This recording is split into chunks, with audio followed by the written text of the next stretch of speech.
Assalamualaikum warahmatullahi wabarakatuh. Sebelumnya perkenalkan, nama saya Fitri Aisyah Nurinsani dengan NPM 2408260132. Baik, di sini saya akan membuat video penjelasan dari mind map yang sudah saya buat, yaitu untuk tugas remedial block endokrin. Saya membawa judulnya yaitu hipoglikemia ringan.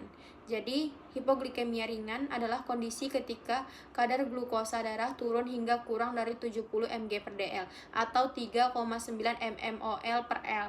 Glukosa merupakan sumber energi utama bagi tubuh, terutama otak. Ketika kadar glukosa darah menurun, tubuh akan memberikan berbagai tanda sebagai mekanisme peringatan agar seseorang segera mengonsumsi makanan atau minuman yang mengandung gula. Pada hipoglikemia ringan, pasien umumnya masih sadar, mampu mengenali gejalanya, dan masih dapat mengatasi kondisinya sendiri tanpa bantuan orang lain. Hipoglikemia ringan paling sering terjadi pada penderita diabetes yang menggunakan insulin ataupun obat anti-diabetes tertentu seperti golongan sulfonilurea.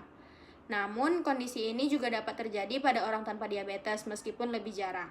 Beberapa penyebab hipoglikemia ringan yaitu ada terlambat makan atau melewatkan waktu makan, penggunaan insulin atau obat diabetes dengan dosis yang terlalu tinggi, melakukan aktivitas fisik yang lebih berat dari biasanya tanpa menambah asupan makanan, mengkonsumsi alkohol terutama saat perut kosong, serta muntah atau diare yang menyebabkan asupan makanannya berkurang. Ketika kadar gula darah mulai menurun, tubuh akan melepaskan hormon adrenalin sebagai respon untuk meningkatkan kadar glukosa. Pelepasan hormon ini menimbulkan berbagai gejala awal seperti rasa lapar yang tiba-tiba, tangan gemetar, keringat dingin, jantung berdebar-debar, rasa cemas, pusing, lemas, serta kesemutan di sekitaran bibir ataupun ujung-ujung jari. Gejala-gejala ini merupakan tanda bahwa tubuh membutuhkan tambahan glukosa apabila hipoglikemia tidak segera ditangani. Kadar gula darah akan semakin menurun sehingga dapat menyebabkan gangguan konsentrasi, kebingungan, penurunan kesadaran, kejang, bahkan koma.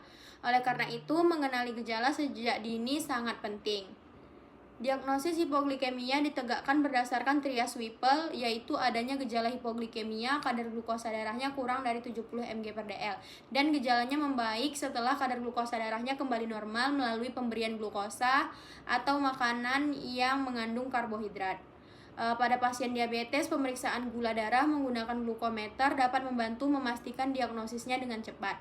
Penata laksanaan hipoglikemia ringan mengikuti aturan 15-15, yaitu diberikan 15 gram karbohidrat yang cepat diserap, misalnya 3-4 tablet glukosa, sekitar 150 ml jus buah atau minuman manis, atau 3 sendok teh gula yang dilarutkan dalam air. Setelah itu, kadar glukosa darahnya diperiksa kembali setelah 15 menit. Jika kadar glukosanya masih di bawah 70 mg per dl atau gejalanya belum membaik, pemberian 15 gram karbohidratnya diulangi setelah kondisinya membaik.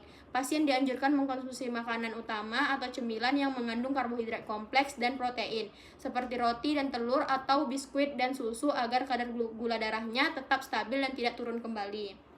Pencegahan hipoglikemia sangat penting terutama pada pasien diabetes. Pasien dianjurkan untuk tidak melewatkan waktu makan, konsumsi obat atau insulin sesuai dosis yang telah ditentukan, menyesuaikan asupan makanan dengan aktivitas fisik, memantau kadar gula darahnya secara rutin, serta selalu membawa sumber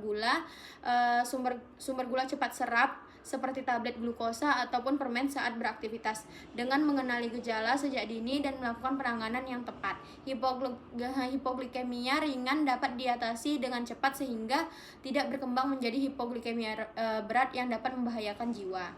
Baik, sekian dari saya. Apabila ada kesalahan, saya mohon maaf. Saya akhiri. Wabillahi taufiq wal hidayah. Wassalamualaikum warahmatullahi wabarakatuh.